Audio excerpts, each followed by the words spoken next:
Hey, welcome back to another episode of Coaching Conversations. Today in this episode, we're going to be speaking to you about the top tips in order to recruit the right manager for your business.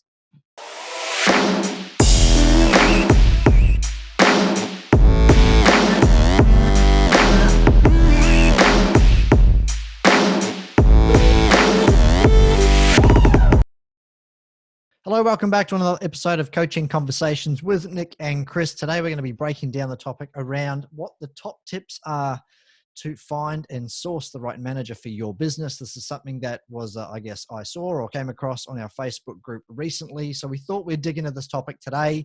If you're listening to this and you're in a business where you're wanting to scale, you're wanting to grow, and you just can't find the right person, or you've hired people into management positions, they haven't stuck for some reason, then hopefully we can share some light around that today. Before we jump in, Nick, how are you this morning?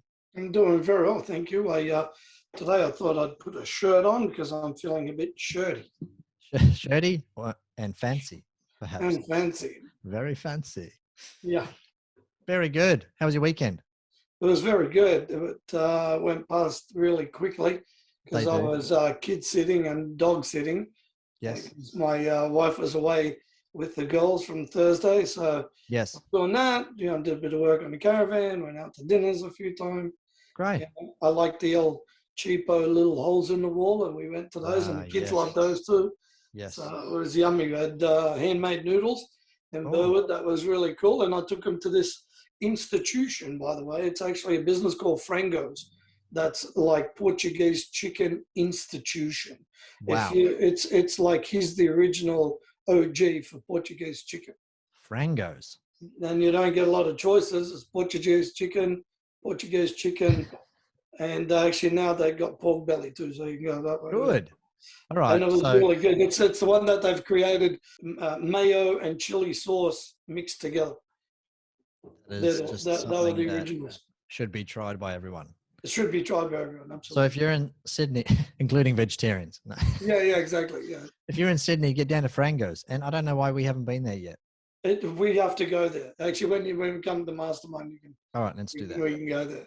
Moving on, let's talk about recruiting the right manager for your business. Like I said, just in the intro there, a lot of people on our Facebook group jumped onto the topic around trying to source the right manager and finding some difficulty around that. So I want you to share some wisdom with us today, Nick, and hopefully you've got a case study or an example of how we've actually managed to do this through coaching. So fire away. Where do we start with finding or recruiting?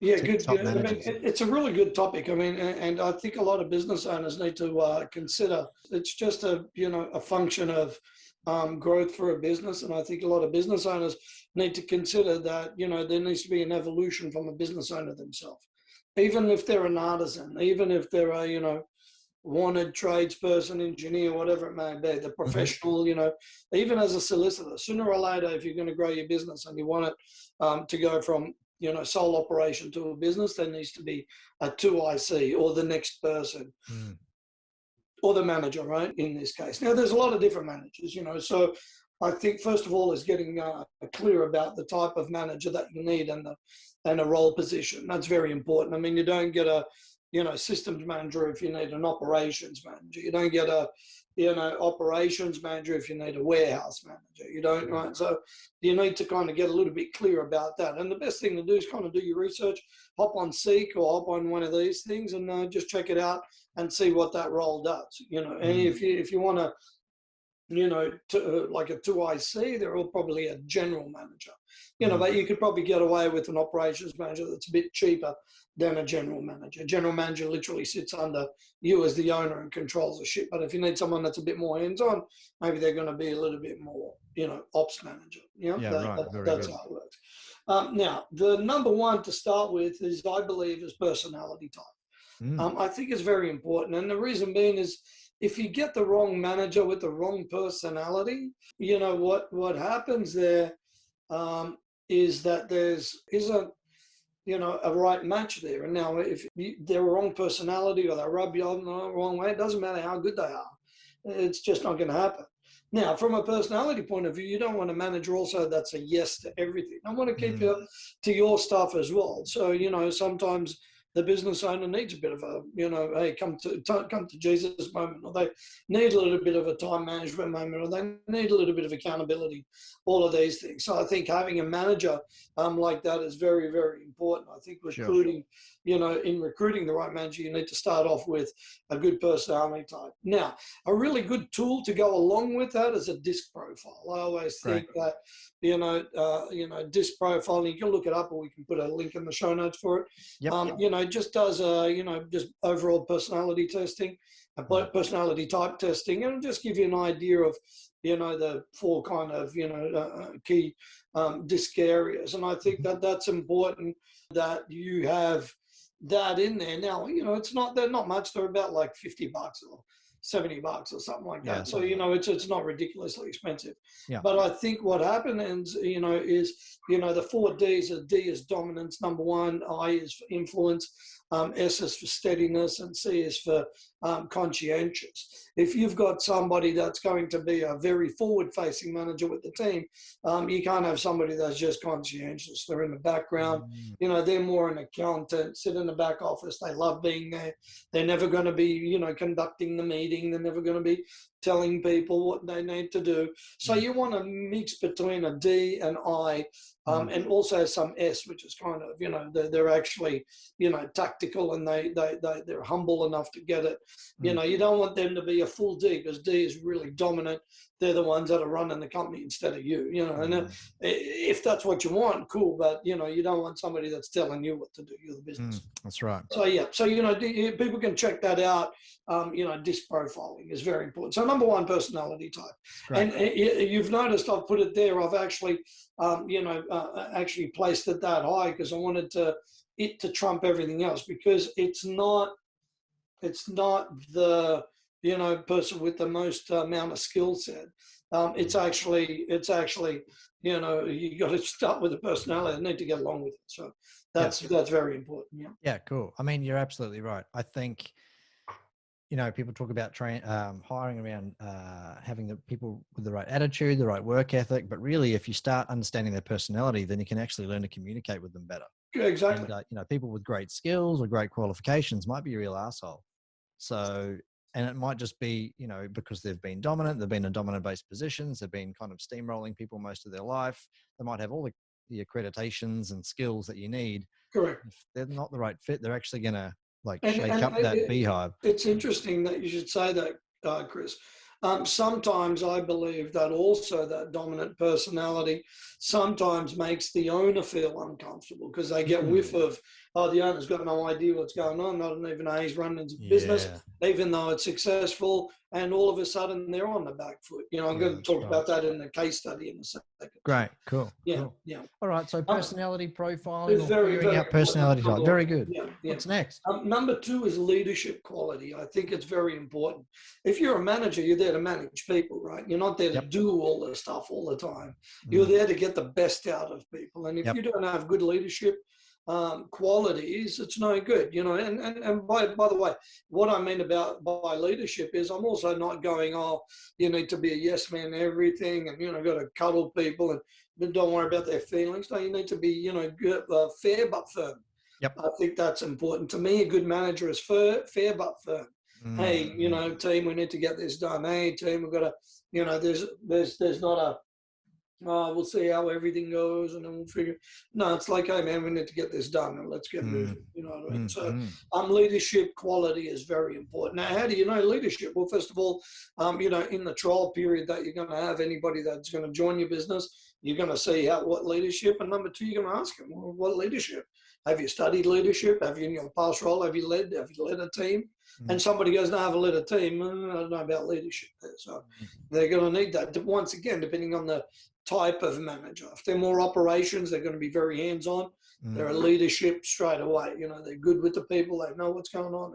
And, very, very important. So leadership is really, really important. Okay, good. How do you, I know sideways question here, but how do you understand or test how good they are at leadership? Like good. That's a great. How do you figure that out? Because they can say it on a resume, but you know what? That's a good point.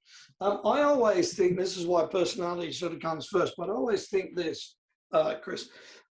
if you get somebody and people start to gravitate towards that person, they get a good feel for what they're trying to do. They're accepting of it. They're not always in agreement, but they can understand that the business needs that, and that the owner isn't doing it as much anymore because they've got other things to do. I think I always think a really good leader is somebody that's got the pulse of the people, right? And we're seeing this today. I mean, if you look at the leadership battle for the up and coming election with ScoMo and Albanese, I mean, Albanese, no one knows anything about him, to be honest. And and ScoMo, I mean, when the going gets tough, he gets going, right? So I don't know how much of a leader he is either. So unfortunately we're stuck with these two, right? Like there's not much of the pool.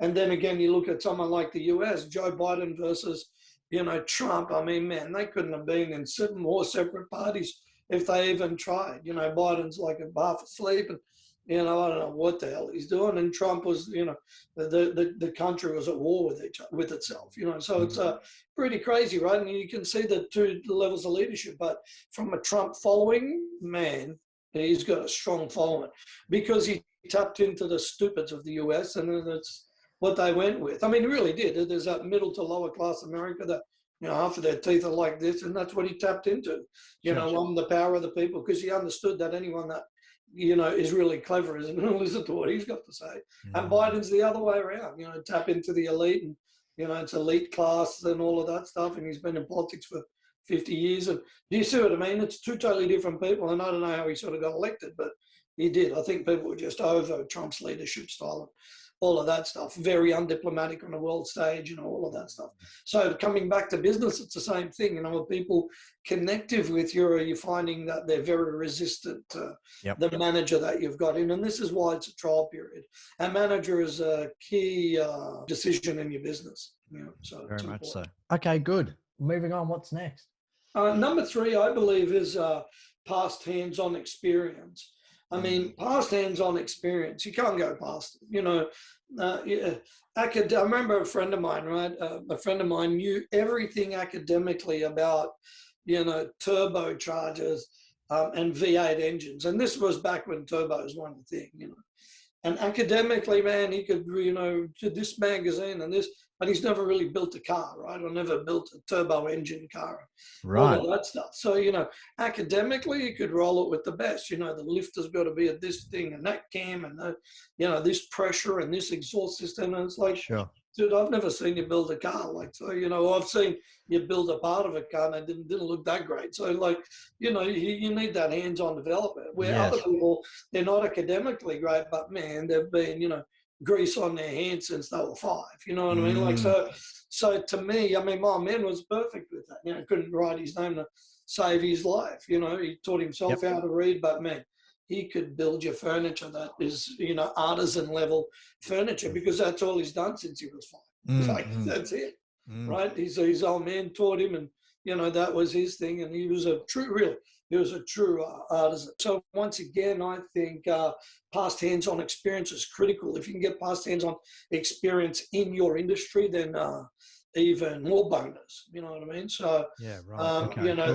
That's very important. So, and you'll see that on people's resumes as well, I'm guessing, depending. Well, exactly. I think it's important to look at that. It's important to call up and say, hey, I'm thinking of hiring.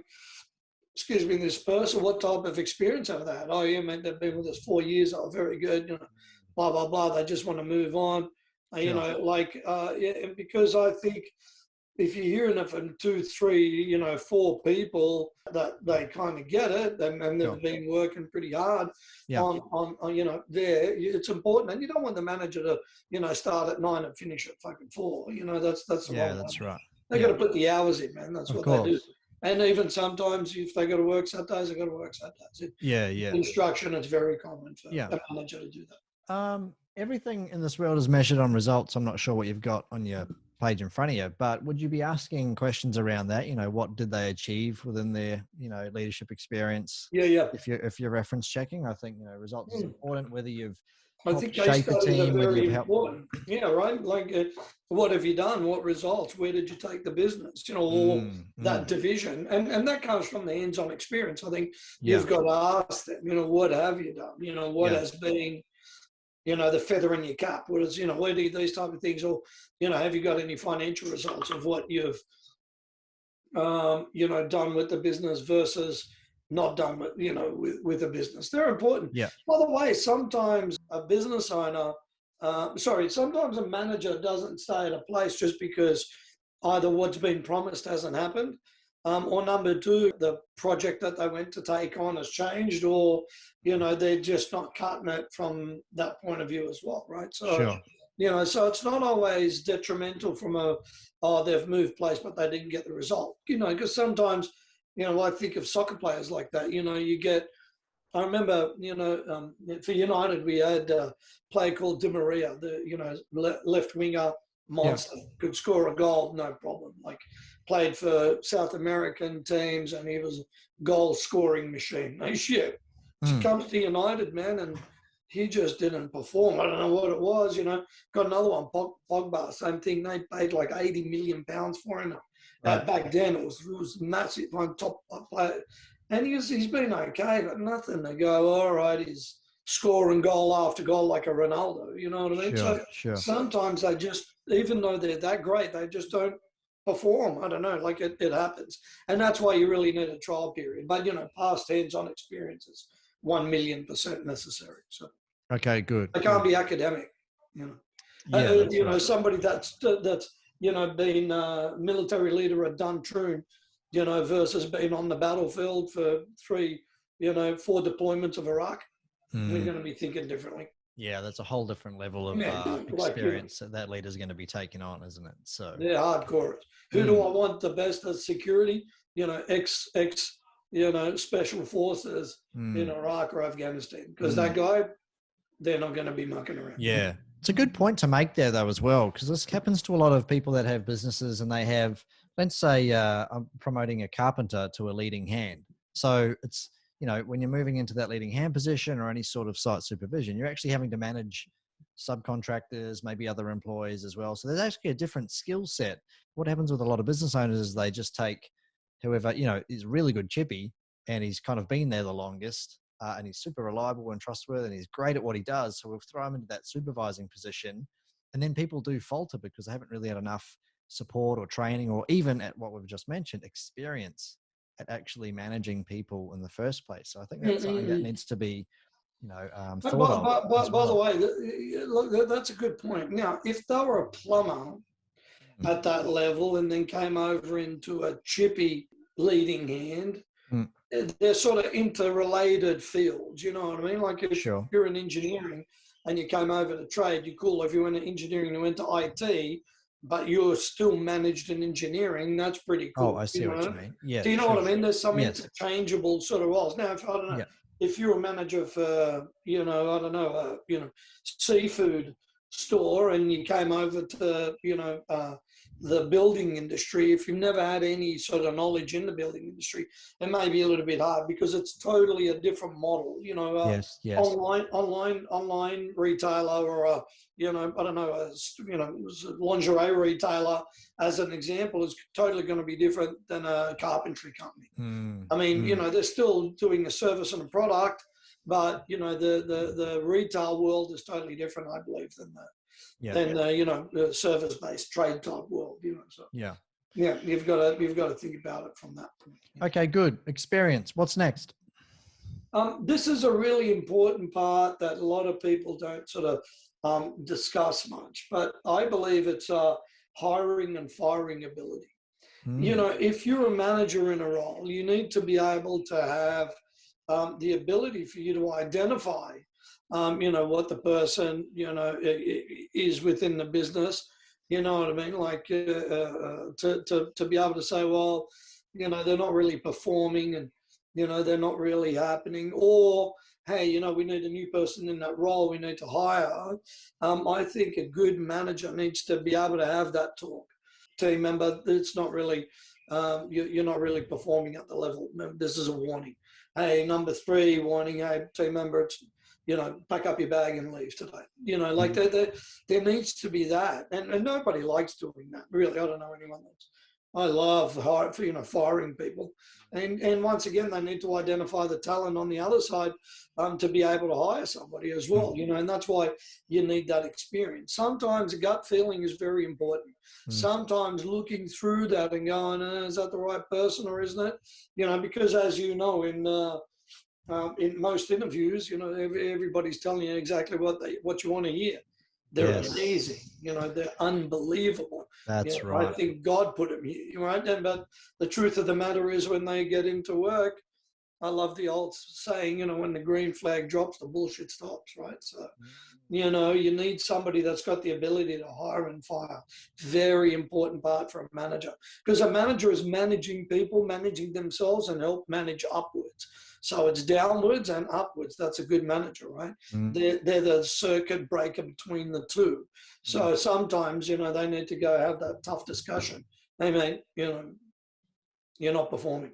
Yeah, it's something that they can take on their own terms without having to pass on to the owner of the business. Exactly. They say to the owner, let me deal with it, I'll manage. That's right. Yeah. And I'm going to share that in a case study in a second. Okay, good. Do you have more points, or are we going straight in? I'll go one okay, more great. Point. That's important. I believe every business, if you're going to bring somebody on, I think a long-term commitment is very important. That's kind of point number 5, long-term commitment. And what I mean by that, if you've seen somebody's resume and they've changed 5 jobs in the last, 6 months, you got to question it. Yep. I like a minimum of 3 years stability in any job. Minimum 3. Because of COVID, it's been a bit messy, and some people have moved around a bit, because they've been fired because of COVID, or let go, or this type of stuff. So don't take COVID as a normal baseline. But I do very much appreciate that long-term commitment is critical, because that's going to set you up for the person that they're going to be, hopefully for you, which will be long-term. Because there's nothing worse than getting a manager trained up and then they leave 3 months into it. Yeah, that's tough. Really you've got tough. no time to start with. Now you've just gotten less time to start with. So providing you do, I guess, the 4 items we discussed before number 5, theoretically they should be sticking around exactly. After that 3-month mark. I think there's question and conversation to be had around what you can do to use as an incentive to hire the right person as well. I think that's something, perhaps even another incentives good. Exactly. And there's heaps more. I mean, let me give you a sub one. Sure. If you're going to hire a manager, you need to have your shit semi together too. There's nothing worse than the stuff's all over the place. So sometimes it's the owner that needs to get organized. Yeah, I think a really good manager is only as effective as the system or the process that he uses. Right? And clarity on what your expectation is. Yeah, he should be able to drop in if they've got really good experience and manage using the processes or the system. Correct. That you've actually they get it and they can run with it, no problem. Yeah. You're right. If stuff's all over the place, then they're they're busy putting out fire. They're just putting out fire. They're the chief firefighter until they get everything under control. Exactly. And that's why people leave too, because of the overwhelm or there's too much stuff going on. Well, so they go, it's too hard. I can be earning the same money and actually creating better results for someone. Exactly. They're just putting out fire. Yeah, exactly. And that I suppose leads me to this case study. So I've been working with the client. I'm not going to sort of mention name, but I've been working with the client. They're a big client, big business. Yep. And they said we want to hire a CFO. Yep. And we want to hire a ops manager. So I sift through a whole bunch of applications and we get 2 people that I wanted. The ops manager especially. Yep. Very, very experienced. Came from corporate, but also ran a lot of restaurants, a big chain of restaurants, had 40 of those that he ran, big chain, well-known chain. And, really, really great experience. Now, he's sort of come into it and, I've already sort of painted a picture that it's semi-unorganized. There's a little bit, stuff everywhere, So now, from a personality was good. Super experienced, gets it, understands it. Great. That was cool. Leadership, he said, it's really cool. Now, the first thing he's done is started to try to get the pulse of the people. So, he'd walk the floor every day. They got, Yep. A location, start to understand people, start to, get, to see what's going on with it, Sure. and really wants to be hands-on. This guy's higher than an ops manager, could be general manager, no problem, Yep. like he's at that level. Yep. But, now started to see, man, there's a lot of cracks, there's a lot of work to be done. They haven't got any of their basics in shape. And, we've told him that. And I think, now it's like, he likes to lots of discussions and meetings and all of that stuff. And, now the owner's also going, hey, dude, we've got to get to work now. You know what I mean? Like it's cool. And I get it. It's still early days. So I think they're jumping the gun a bit. But, that type of person, we also need to say, it's enough meetings. Let's get to work. So we're starting to see that. If they got past experience, yes. In this industry, in that particular industry, no. But there's enough experience there and knowledge to be cool. Now, the other side to it is, I think it's important once you get the right manager that they start to, start to lead. All right, what is their objective? What's one of the things that we want to do? And one of the things that he brought to the table that I thought was clever, he said it's important that we all do housekeeping. And what he means by that is each section of this, facility, each person in charge for that needs to housekeep their stuff, make sure it's clean, make sure it's safe, make sure, they're getting their work done. And, he started there, housekeeping for a few things. And I really like the word housekeeping. I thought it was clever. It comes from a seasoned person and understands it. Now they're going to be in communicate with the CFO that we hired. There's an accounts team there, there's a sales team there. So all of those things are important. He's got the ability to hire and fire. He understands it. But there is a weakness. The weakness I've found is, he's a bit complaining. He's that type of guy, and it's cool. And, I wanted that done, but, my hands are a bit tired. It's like, dude, you only been there 2 weeks. We're not going to give you the, kingdom yet. Right. So, and it's that. So once again, there's a trade-off there. I too also speak with the owner of the company, and I'm like, enough rope, dude, to keep the noose tight. You know what I mean?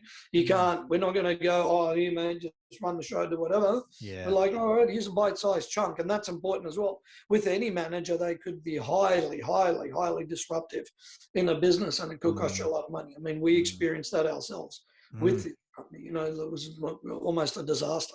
So, that needs to be, taken very seriously. Not enough to be able to cause a lot of damage in a short amount of time, because sometimes, guess what? I don't know. God puts people on the earth for you to learn a lesson. It's not good, whatever. Right. So, so the case study is that, but now, is the approach pretty solid? I believe so. He's already, done a plan and all of that stuff. And it's just a slow moving process, especially when they've never had this, this type of, manager in play previously. Yeah. And funny enough, even the CFO, which is technically a financial manager, it's the same thing. There's no computer, the accounts are all over the place. And this is a big company, like right. millions a month. Wow. So there's, you know what I mean? Like there's things there that need to be sort of, tidied up. No level of accurate reporting, all of that stuff. It's all over, so and there's a lot of work to be done. So, but once again, him as a manager now needs to be able to get from the, play that he needs to set up from the existing accounts department. He needs to start going, where's that? What's that? Where's this? What indicators? Another good thing that a manager sets up is to go, well, what do we really need to learn to report on? So both of these managers have already started, with the owner and myself. We said, we need some reporting done. We need to see certain things. And, if you can't get that, it's really difficult. We were talking about stuff, and basically McDonald's in their reporting have about 41 key indicators and that they look at. I mean, we're talking McDonald's here, man. So it's a big, it's a machine. It's a global monster. Yep. And only 41, because they don't need 14,000, different indicators. They've narrowed it down to 41. Yep. This is global reporting. It's pretty impressive, So, and it's the same thing there. So, a manager really gets you to think about, how is what's going on in the business visible to you as an owner, so you get it. Another one of our ex-clients brought on a manager, Darren. When Darren brought on a manager, it was a disaster. Just wrong personality type, couldn't cut it, poisoned half of the people, and made his business went downwards. Yeah. So, it does happen. So it's not all doom and gloom, but you need to at least get some of these checklists in order. If their personality is wrong, it's a flag. If they haven't had previous experience hands-on, it's a flag. If there's no leadership, it's a flag. If they're not good with hiring, firing, it's a flag. And at the end of the day, if they've moved 500 jobs, it's a flag. Don't bring that person on. You're about to have a bad day. Yeah, there we go. You pretty much just nailed the checklist or the prerequisite checklist for hiring or recruiting the right manager there. Can you read those out really quickly once again? Yeah. So number one, get the right personality. Just use a DISC profiler as a tool. Super easy, super cost effective. Number one, it's super important. Number two, make sure they've got leadership. How have they led in the past? Have they had people under them in past companies? Yes or no. That's the best way to know leadership, right? Yeah. Step three, are they, have they had past hands-on experience? It's important that they have that hands-on experience, so what they're going to be like. Super important. Number four, have they got hiring and firing ability? Very important. And then number five, what's their long-term commitment been like? I think it's very important as well. Yeah, very good. Guys, hopefully this has really shed some light on trying to find the right manager for your business. There is a prerequisite set that you need to be looking at for any good manager that's joining your business. It can't be they've got a great amount of skills and they can jump in and do the job, because there is a little bit of a checklist per se of things you want to be cross-checking before you even get them on board. I always come from the opinion that a conversation never really costs you anything. So, have a conversation, ask some questions, do a little bit of background checking. If you do have some applicants in front of you, it's better to be sure and run through those 5 steps that were spoken about today before you actually get them in front of your people. Because like Nick just mentioned, one of our previous clients, Darren, experienced a bit of a shake-up in his business in the wrong way. And his business suffered as a result. Hopefully this has been helpful for you guys. If you have any questions around finding the right manager for your business, reach out to us at askitupcoach.com.au. Happy to speak about any of these topics that you send in, and then we'll be back again next week. Any final words, Nick? To be confident in hiring somebody that can take the load off you. I think that's really important. So don't Don't feel you're too scared, or it's going to be a mess, or it isn't. I mean, if you get the right person, you're going to have a great experience. They can take the business to that next level. Yeah, absolutely. Just be confident, but be cautious as well. I think that's the key to it. There we go. Confident and cautious. Very good. Very good. Thank you so much for listening and watching us once again. We'll be back again next week with another episode of Coaching Conversations. Bye now. Bye now.